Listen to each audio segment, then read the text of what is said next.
who do you think is the perfect fit for Malaysia? Because that definitely has its own pros, its own cons, right? So, I would say it actually depends on the individuals.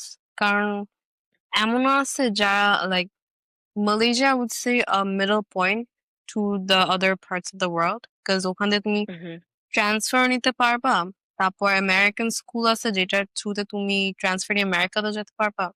তারপর অনেক programs আছে যেগুলো আদার Asian কান্ট্রিজেও তুমি যাইতে পারবা credit transfer করে।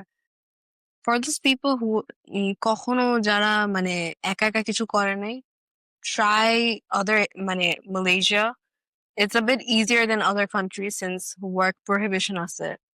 You can get to know about yourself more and তুমি um explore করতে পারবা different paths since ওদের flexibility আছে study plan A and you can also like see for yourself যে তুমি কোন জিনিসে ভালো একটু মানে you can explore a lot. আমি এটাই বলবো যারা explore করতে পছন্দ করো in a non-traditional way but in a convenient way as well, choose Malaysia.